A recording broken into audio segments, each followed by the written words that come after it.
Hey guys, it's ArchieLuxury. ArchieLuxury from the ArchieLuxury channel, the Paul Pluta channel, and ArchieLuxury corporate. Guys, keep watching. Keep watching. I need the viewers.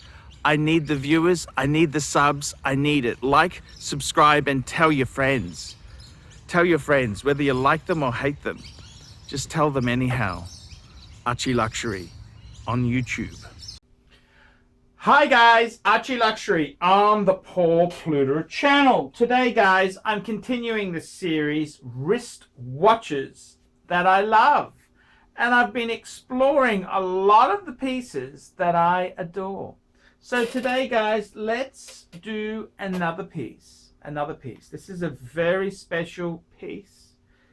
This is a piece which unfortunately, due to personal reasons, I had to part with said watch. But I was able to buy a fairly similar piece back.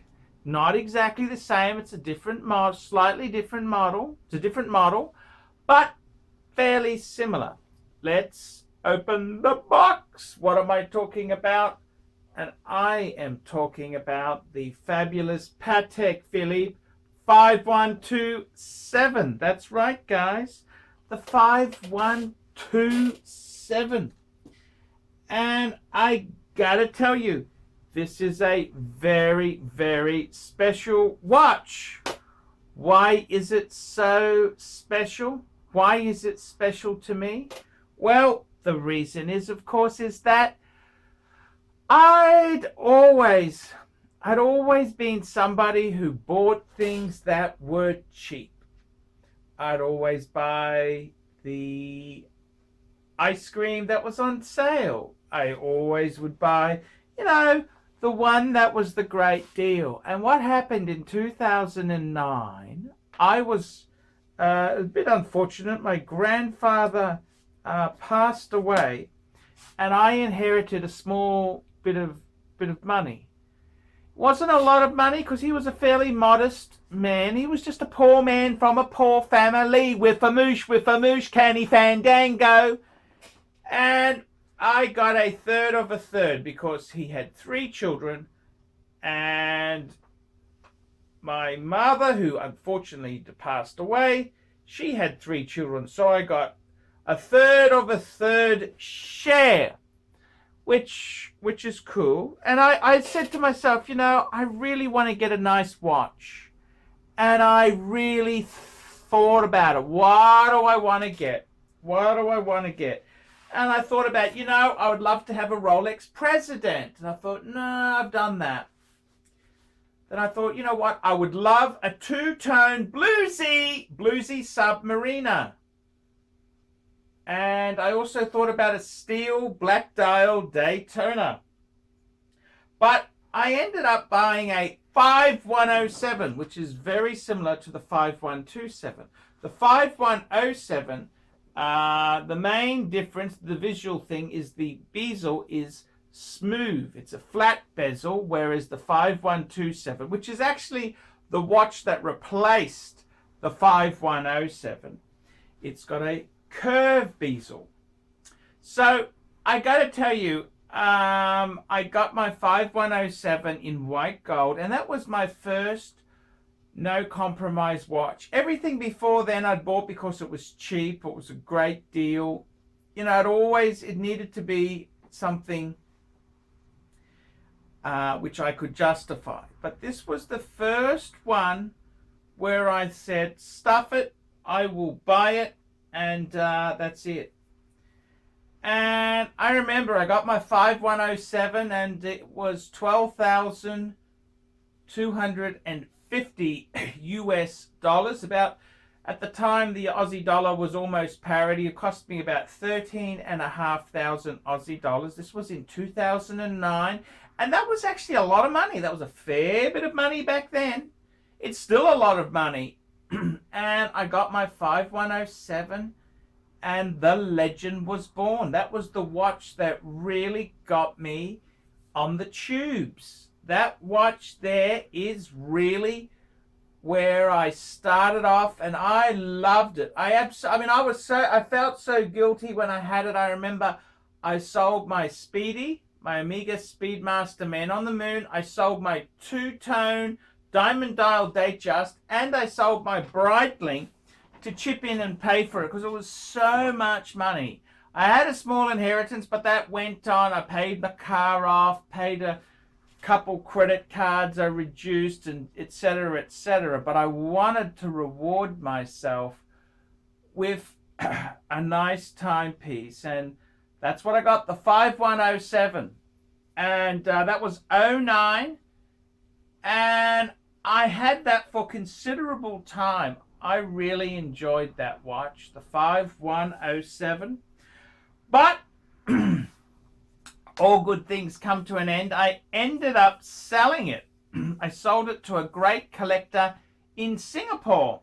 Really nice guy. I can't find his email address. If he's watching this, please email me. I'd like to know how the watch is going and make sure you're looking after it. So I sold it, and I then bought immediately, I bought a solid gold Submariner, a 16618. That's exactly right. I bought a 16618. And then, you know, I had that for a while, and I sold that. And what did I buy then? I bought a World Time. So that watch kind of, it went into a, you know, it progressed. But that's not the point of this video. The video we're talking about is watches I love. So I actually managed to get this watch back later on. And what did I do? Well, what happened was I'd acquired a few Rolexes, and they went up in price. And I basically did a deal with Cove from Luxury Watches in Sydney. And Dave, I sold my Maserati Blue Daytona, and I got the 5127. I thought, you know what? Pull the trigger. Because the reason I wanted the 5127 back is because I really felt that watch was it was basically my 5107 coming back to me. And that's exactly what happened. I then got that watch back, and in all honesty, it's an interesting thing. I really did. I got to tell you, the 5127. I love that watch, and it brings back memories when I had the 5107, and I had that for a number of years. Good times. And you know, it's probably the first no compromise watch that I bought, and you know, it's a cool watch. I really do love the 5127. I love it so much, I actually bought, listen to this, how about this, a second one. I've actually got two, that's right. And the second one I bought for investment purposes. That's correct. I bought it, and I was going to flick this, which unfortunately due to COVID is proving a little bit harder, but it'll sell. It'll sell. I don't like to post or ship these things. I got to hand deliver. So I've actually got two 5127s. Now the difference between the two is one is a 315 movement, the other one's a 324. One has got Geneva seal, one has got the Patek seal, one is rhodium plated white gold, the other is the white gold mix that Patek changed there.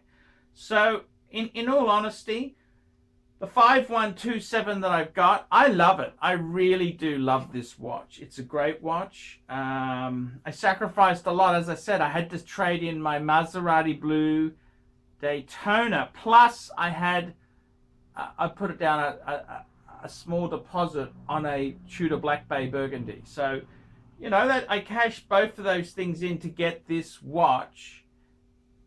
and it is a cool watch. I love it. I love it. I love it a lot. I love it a lot. It means a lot to me.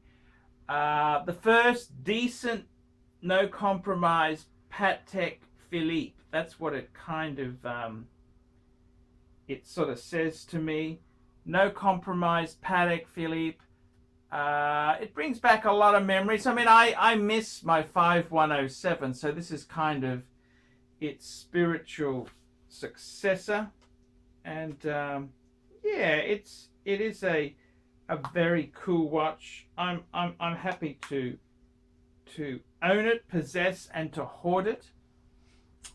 I love it. I love my Patek Philippe. I do. I really do love my Patek Philippe. I love it. I love it. I love it. I love it. So, yeah, there you go. That's the way it goes there. That's the way love goes, you know. That's the way love goes, baby. It's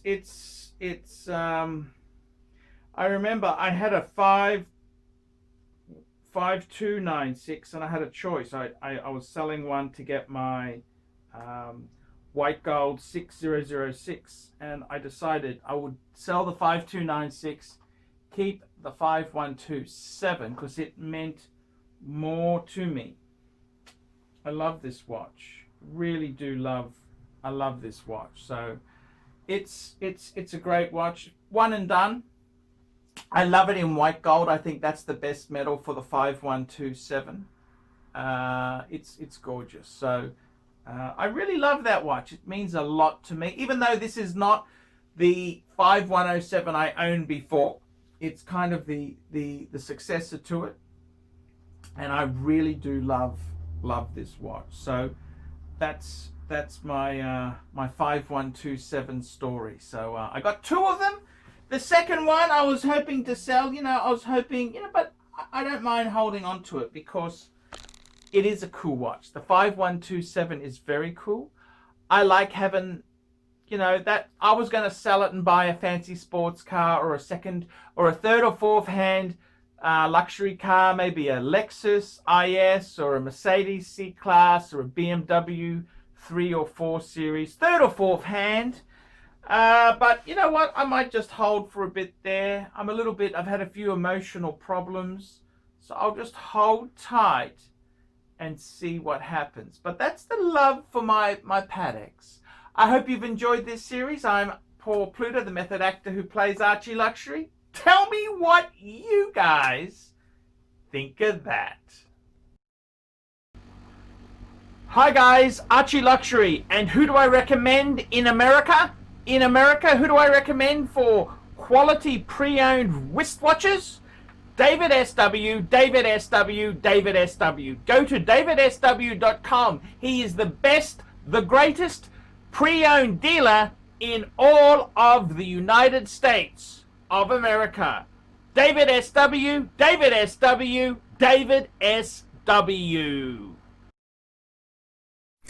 Hey guys, ArchieLuxury. Who do I recommend for watches in Brisbane and Sydney? Vintage Watch Co. That's correct. Vintage Watch Co. in Brisbane Arcade in Brisbane and the Strand Arcade in Sydney. Vintage Watch Co. Brisbane and Sydney.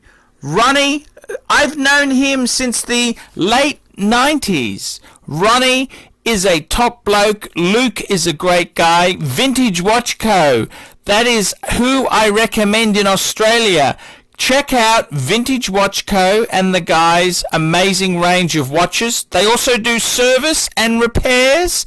Vintage Watch Co. That is where the Pontiff goes. Some of my Pateks came from Vintage Watch Co.